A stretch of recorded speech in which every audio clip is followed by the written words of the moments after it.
Bom dia a todos, bom dia a todas, bom dia para você que está nos assistindo pela Pop TV em Sobradinho e Porto Alegre. Sejam todos muito bem-vindos e bem-vindas a mais um ICL Mercado Investimentos.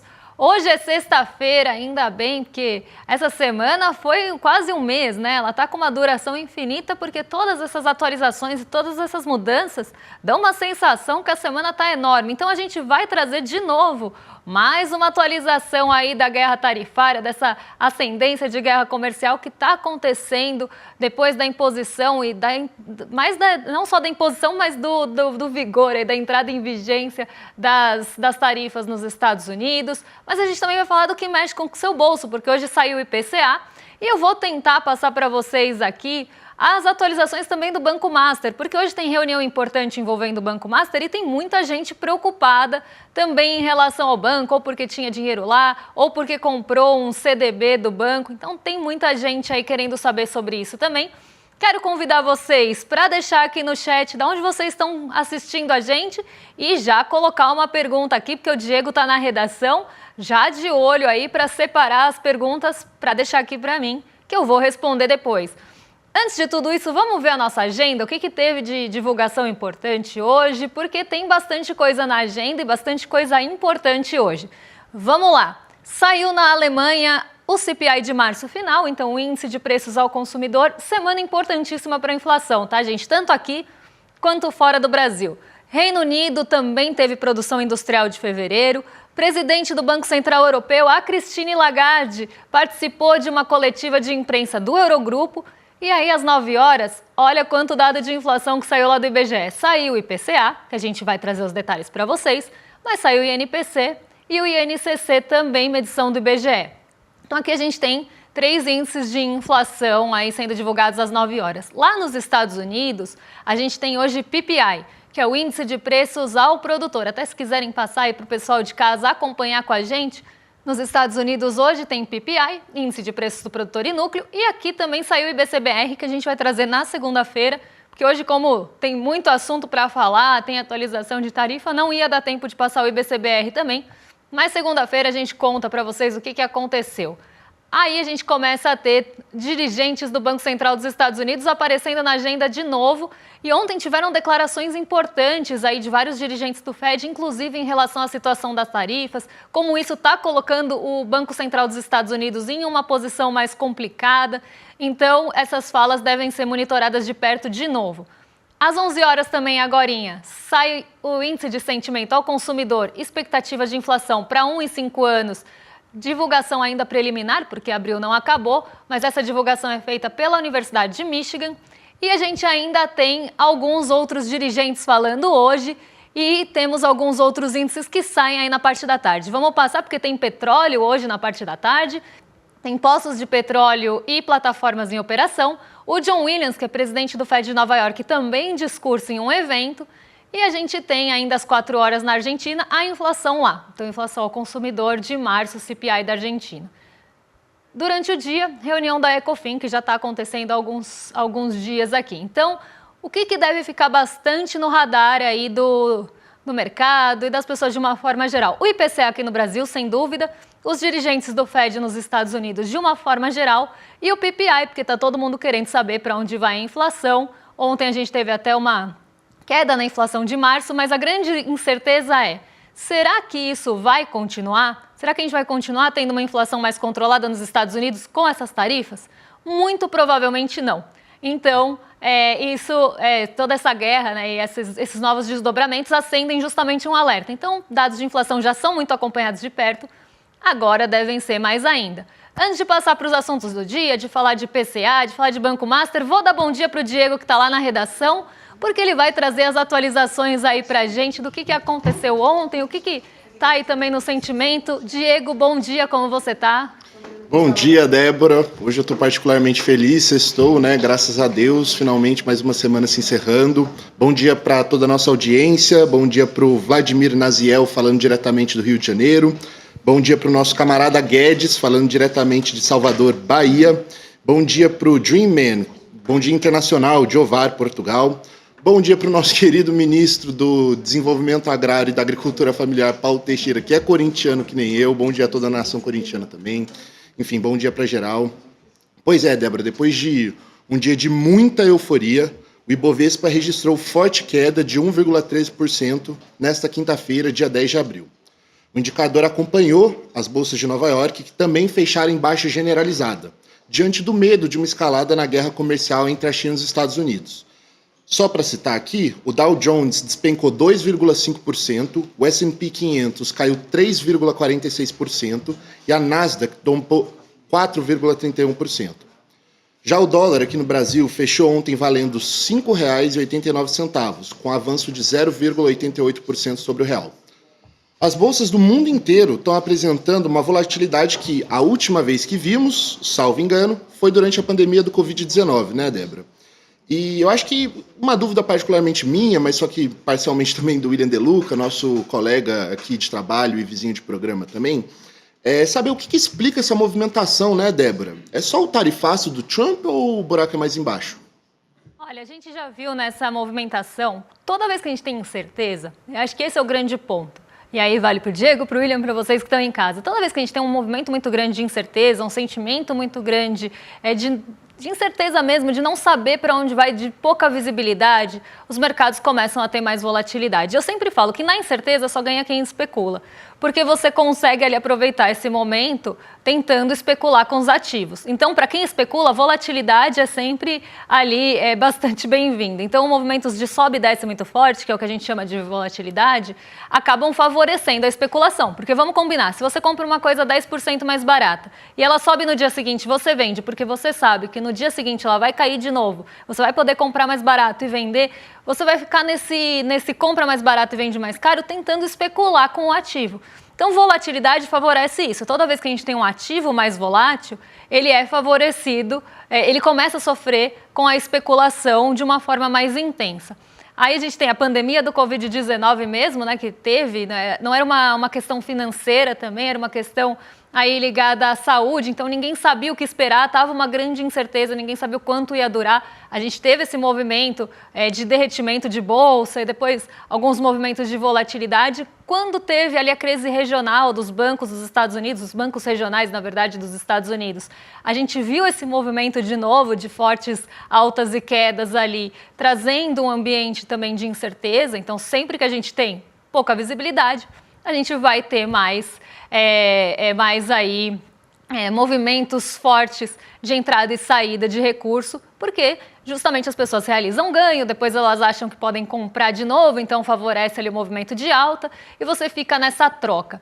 Agora, uma coisa que eu vou aqui falar para vocês é muito pelo tarifaço mesmo, porque o tarifaço ele está fomentando esse ambiente de incerteza, porque nada se sustenta. Inclusive ontem, aí eu já vou aproveitar para falar aqui do nosso novo capítulo de tarifa fatal, porque ontem a gente teve uma nova atualização desse jogo, né? E é quase um jogo de war, né? Para mim, Donald Trump, às vezes, eu acho que ele acha que está jogando war e pode ali ficar mexendo com os países, colocar ali os bonequinhos, enfim. Para mim, parece que ele tá brincando com isso. Mas ele está brincando com coisa séria, porque ele está brincando com geopolítica, ele está brincando com a economia dos países, inclusive do seu.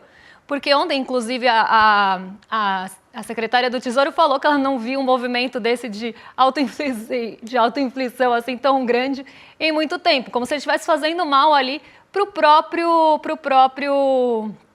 a própria economia. Né? Então, a gente tem esse movimento, e aí eu vou aproveitar para trazer essa atualização, porque ontem essa incerteza pairou muito nos mercados. E por isso que eles caíram. Porque a gente amanhece o dia com o Donald Trump falando: estou super disposto a falar com a China, então quero negociar com a China. Vamos passar aqui a nossa linha do tempo, porque a gente consegue acompanhar justamente aí. Eu não vou passar a questão do fentanil de novo, nem falar do anúncio das tarifas, né, que começaram ali em 34, depois mais 34 da China. Não vou passar para isso. Vamos direto aí para o dia 9, dia 10, porque a gente começa a pegar aqui essa atualização. Então, a tarifa, o Donald Trump tinha falado no dia 9 que a tarifa contra a China seria de 125% e que nos outros países ia ter a tarifa mínima de 10% por 90 dias. E ele até reforçou, não vai ser mais que 125%. Só que nessa conta não estava aqueles 20% lá do começo, lá do antes do 7 de abril. Então, a gente começa a ter uma desconfiança, porque num dia ele falou, não vai passar de 125%, não vai para além disso. Só que tinha aquela tarifa já, que foi a primeira tarifa dos 20% colocada, que somou 145%. E aí o mercado já ficou com o pé atrás. Pô, peraí, você falou que não ia passar de 125 e agora vocês estão mudando que na verdade é 145 porque tem que somar a primeira tarifa lá de trás? Então isso já trouxe uma instabilidade, já trouxe ali uma pulga atrás da orelha mesmo, uma desconfiança no mercado financeiro. Mas vamos passar aí para o dia 10, que é conhecido como ontem, mas parece que já faz uma semana. A gente tem as medidas da China entrando em vigor a partir da meia-noite. Aí a União Europeia pausa a retaliação dos Estados Unidos, que tinha sido aprovada por conta também da pausa dos Estados Unidos. As tarifas dos Estados Unidos sobre produtos chineses não são de 125% como foram anunciadas, e aí que o negócio começa a desandar, mas sim de 145%.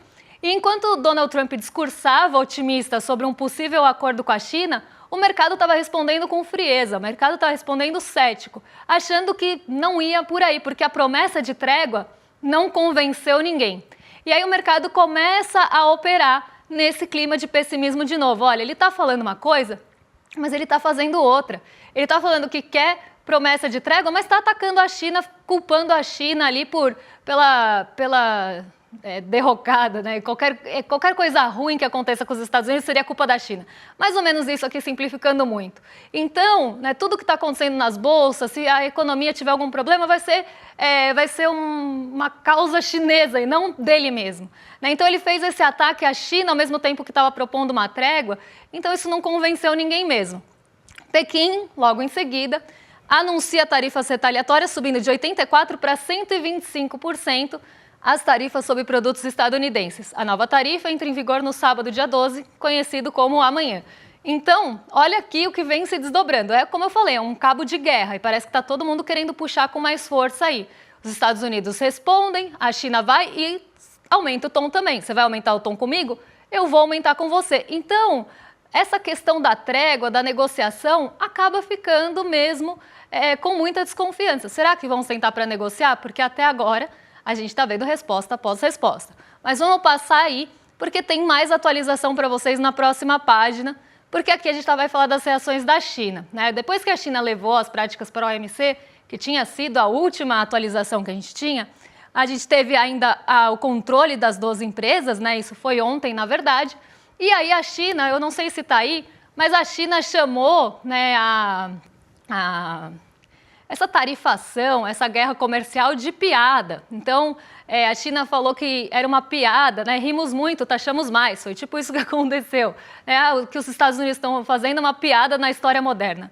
E aí eles responderam com a tarifa de 125%, que pode trazer aí um encarecimento dos produtos dos Estados Unidos que são importados da China, muito grandes. Alguns produtos podem ter até aumento de 100% ali do preço. Então, isso está gerando muita pressão também de expectativa inflacionária. Por isso que, por mais que o índice de preços lá tenha dado uma trégua no mês de março, a expectativa é que essa trégua não permaneça, porque agora com as tarifas, isso deve continuar aparecendo.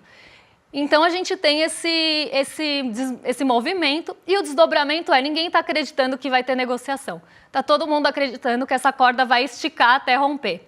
E o cenário de esticar até romper pode ser muito ruim para todo mundo. O PIB mundial pode cair, a desaceleração pode ter contágio, né, um efeito dominó.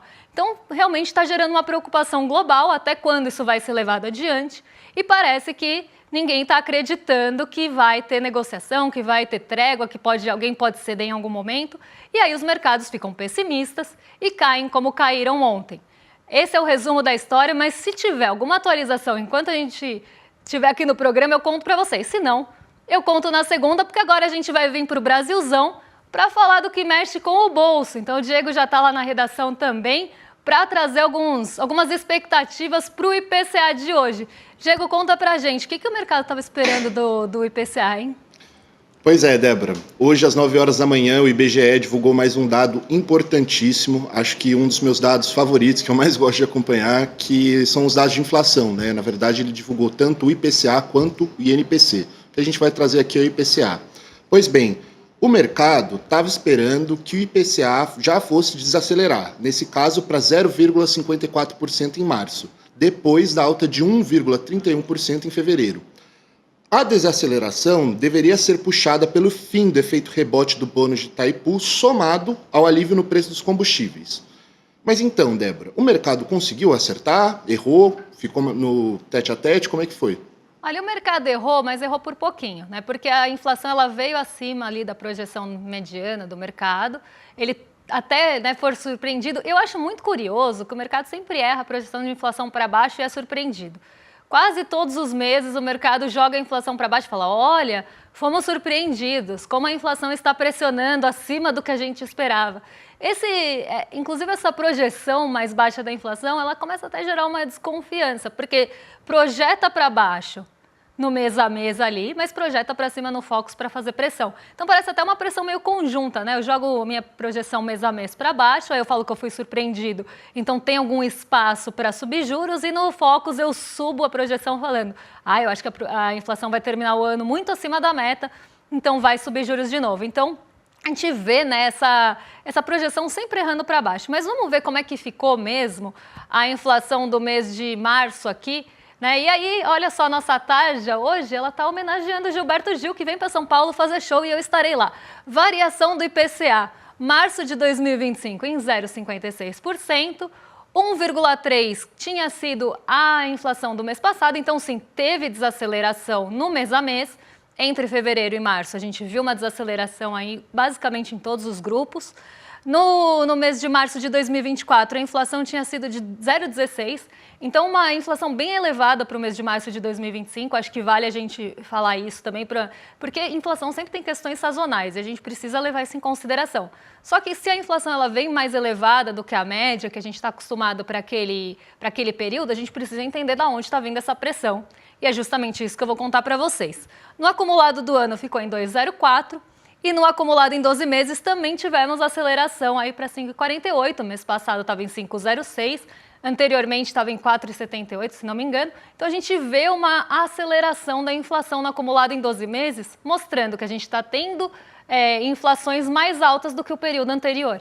Isso está elevando esse acumulado, está elevando, né, na verdade, esse acumulado. Mas vamos ver aqui como é que foi o impacto dos grupos, porque esse gráfico é o que eu mais gosto. Porque traz aí o efeito real também da inflação, não real, porque real ele nunca vai ser igual ao nosso bolso. Mas eu acho que desmitifica, ele quebra um pouco aquela sensação de que a gente não tem a inflação refletindo o que a gente vê nas gôndolas, ou que a gente vê na feira, quando a gente vai ao mercado, quando a gente vai abastecer o carro. Porque as pessoas têm essa sensação mesmo. Pô, eu fui abastecer meu carro e está muito mais caro. Como é que a inflação ficou só em 0,56%? Por que isso acontece?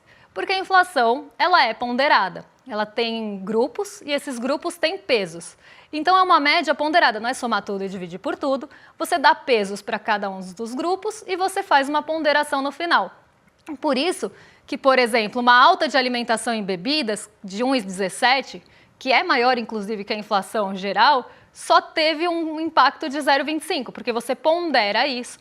Então, o impacto na inflação, o grupo de alimentos contribuiu com 0,25 pontos percentuais na composição da inflação. O grupo habitação, que também teve uma alta, mas muito menor do que no mês passado, contribuiu com 0,04. Isso ajuda a gente a entender por que o tal alimento subiu tanto, ele pesa na minha cesta, ele pesa no meu consumo. Por que a inflação está tão contida se eu vejo o meu cestinho ficar mais caro? Justamente pela composição, né, que a inflação ela tem composição nacional. Inclusive, se a gente pega a inflação regional, ela é diferente, porque as cestas de composição de regiões diferentes do Brasil, elas são diversas. Então, aqui, isso ajuda a gente a ter um pouco dessa noção, deixa um pouco mais tangível para a gente. Artigos de residência teve 0,13, mas não contribuiu. Vestuário 0,59 e contribuiu só com 0,03. Olha que interessante. O grupo vestuário aqui, ele subiu 0,59, né? Muito mais do que o grupo de habitação. Mas olha o peso que o grupo de habitação tem. O grupo de habitação subiu aí metade, menos que a metade do que o grupo do vestuário, mas a grupo habitação tem uma proporção maior na composição da inflação. Que mais que temos aqui? Transporte com 0,46 de alta e 0,09 de contribuição. Eu acho que esses são os principais. Grupo Educação contribuiu com 0,01. Tinha também tido uma pressão grande que vinha aparecendo em IGPDI, que vinha aparecendo em IGPM por conta dos reajustes de mensalidades, e algo que aparece mais em fevereiro e deveria arrefecer em março. E o Grupo Habitação realmente, aí o mercado acertou, mas também não tinha como não acertar isso, que o fim do bônus de Itaipu, sim, né, que teve o efeito rebote. Então a gente teve o bônus de Itaipu no mês, em seguida o efeito rebote em fevereiro, e agora esse efeito rebote, né, que puxou as contas de luz para cima, acabou se dissipando. Então era esperado sim que o Grupo Habitação tivesse uma queda, né, ou desacelerasse em relação ao mês anterior, justamente pelo fim disso. Mas vamos ver aqui os itens que a gente seleciona para vocês, para falar o que está sendo o vilão do nosso bolso, né? Posso adiantar, e já está na tarja, que é tomate, café e ovos. Eles juntos, gente, só os três foram responsáveis por 1/4 da inflação desse mês. Então a gente vê de novo aqui uma inflação puxada pelo preço dos alimentos, tanto dentro quanto fora de casa, e por itens específicos, e itens que sofrem com sazonalidade, como o caso do tomate, né? Então, aquele colar de tomate que a gente viu lá no passado, no programa matinal, então, que a apresentadora vestiu colar de tomate, depois vestiu colar de cebola, se não me engano. Esse tomate, ele sofre sim com pressões inflacionárias e altas de preço de forma sazonal, porque o tomate ele é um bem bastante sensível a mudanças climáticas também, ele sofre com calor, ele tem questões de safra que também acabam envolvendo aí a oferta do tomate, então ele normalmente fica mais caro sempre na mesma época. E ele não tem um peso tão grande assim na composição, mas vale falar que o tomate ficou 22,55% mais caro, porque ele foi um dos vilões mesmo da inflação. Se a gente pegar 3 itens que subiram, que puxaram 1/4 da inflação, não é pouca coisa. Então a gente tem que falar assim.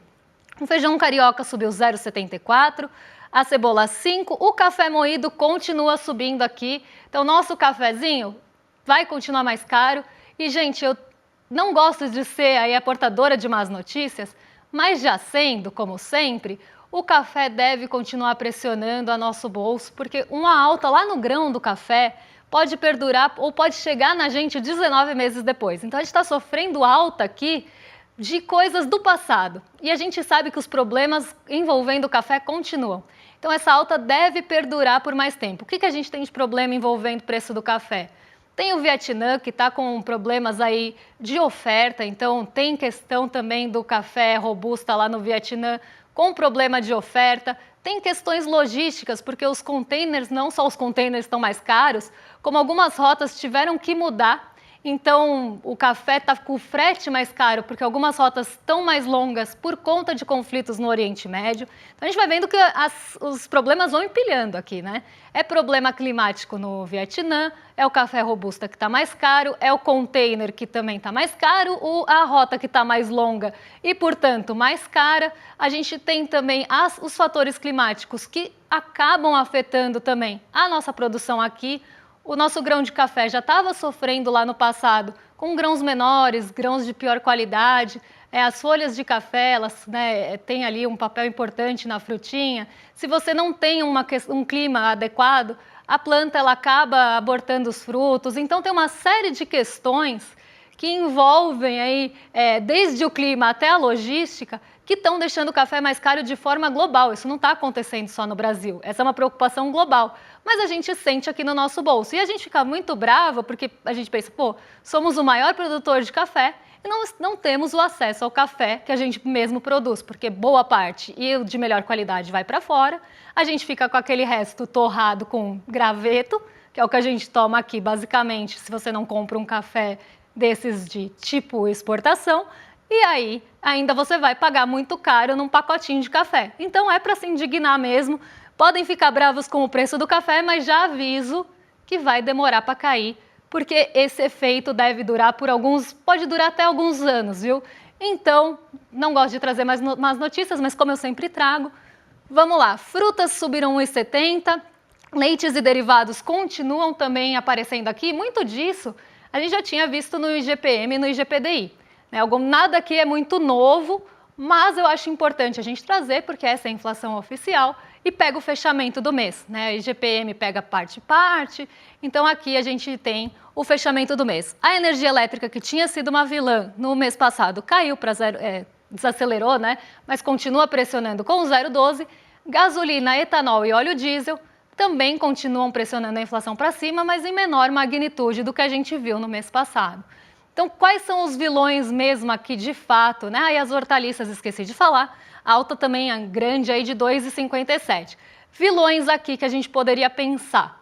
Tomate, café e ovos, né? Os ovos eles continuam, também não estão aí na lista, mas subiram bastante, tá? Tanto no acumulado em 12 meses quanto no mensal. E isso também tem muito a ver com questões climáticas envolvendo a produção de ovos, isso sem contar a quaresma, que é sazonal e acontece todo ano. Então, a gente também está empilhando algumas situações que acaba mexendo com o preço dos ovos aí. Então, uma inflação, de novo, muito focada nos alimentos e que deve pesar para as pessoas que têm menores rendas. E o que a gente está vendo acontecer já nas outras pesquisas que são de fevereiro ainda? As pessoas gastando mais com itens de cesta básica, as pessoas pegando sua renda e gastando ou mais no supermercado ou comprando mais aqueles itens de necessidade do dia a dia, elas não estão ficando com a renda disponível para comprar o resto. Então começa a ter uma desaceleração já em alguns itens ou alguns grupos que não são essenciais do dia a dia, porque as pessoas estão gastando muito para se alimentar, estão gastando muito ali com o básico. Então, isso que é preocupante também. E aí, eu pergunto para vocês acham que a Selic alta ou uma alta de Selic vai melhorar o preço do café? Vai melhorar o preço do tomate? Vai melhorar o preço dos ovos? Não vai, né? Vai estrangular cada vez mais o setor de serviços. Esse setor de serviços vai desacelerar, a renda das pessoas do setor de serviços vai diminuir. E porque uma alta de juros impacta nos serviços, impacta do lado urbano, impacta na renda. Se a pessoa tem menos renda, ela vai consumir menos serviços. Se consome menos serviços, as pessoas dos serviços têm menos renda. As pessoas dos serviços tendo menos renda também vão consumir menos. Isso vai virando ali uma bola de neve, isso sem contar a parte de crédito que fica mais cara. Então começa a ter um estrangulamento da economia mesmo, não só do setor urbano, que é o primeiro que responde, mas da economia como um todo. E aí a gente começa a desacelerar a economia, desacelera a economia, baixa a inflação na marra, mas o seu cafezinho vai continuar mais caro, o tomate vai continuar mais caro, o ovo vai continuar mais caro, só que a média ponderada que eu expliquei lá no começo vai cair. Agora, Diego, me responde, viu? Aí na redação, tem muita dúvida do pessoal de casa? Qual o sentimento geral? O pessoal tá bravo com o preço do café? O que o povo tá falando aí? Olha, Débora, o povo aqui do chat está em polvorosa. Acho que a maior parte da galera já está no clima de sextou. Inclusive, aí o Luciana falou assim, agora eu vou começar a plantar café. Mas, Débora, surgiu uma dúvida que eu achei espetacular. Eu achei importante aqui para a nossa audiência, na verdade, ficar esclarecida a respeito disso, que o Antônio Moreira ele perguntou, né? Débora, os nossos produtores podem estar escondendo café? Antes de passar a palavra, eu achei essa dúvida interessante, porque eu lembro que um tempo atrás tinha estourado nas redes sociais alguns vídeos de produtores, né, destruindo parte das suas plantações e tudo mais. Então, diz pra gente, Débora, é possível que alguns dos nossos produtores estejam escondendo café? Não. E eu vou explicar por quê, tá? Isso aconteceu com o açúcar. E porque tinha uma expectativa que se não vendesse o açúcar, e por que aconteceu com o açúcar? Os produtores aqui, né, então os usineiros, eles têm opções. Eles produzem ali a cana-de-açúcar e eles podem vender esse açúcar para fora ou deixar aqui para o etanol, por exemplo. Ele vai fazer o que vale mais a pena. Então, ele exportava o café, exportava o açúcar porque estava valendo mais. Só que aí, como o dólar deu uma baixada, eles estavam esperando para ver se o dólar ia subir para tentar vender esse açúcar mais caro. Então, isso aconteceu com o açúcar, por exemplo. Essa questão de jogar os alimentos fora é mais ligada ali ao preço estar muito baixo e você tentar não só subir esse preço, mas não querer vender porque não vale a pena vender por aquele preço mais baixo. Então, você prefere eliminar. E aí falta também uma política ou de preço subsidiado, ou de preço mínimo, alguma coisa para evitar que isso aconteça. Porque desperdício de alimento, gente, dói muito ver. Então, assim, o preço está tão baixo que não vale a pena pagar o custo logístico para vender aquilo, você desperdiça. Vamos combinar que é uma prática horrorosa, mas que acontece muito. Mas por que o café não está sofrendo com isso? Porque deixar o café estocado também não é uma alternativa viável por conta dos preços futuros. Esses itens são commodities, eles são negociados nas bolsas futuras e manter o estoque do café também é caro.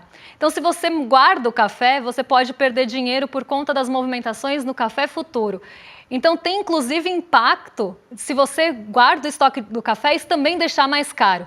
Porque se você mantém o estoque ali, você pode ter alguma perda. Na verdade, não é que ele fica mais caro, você pode ter perda.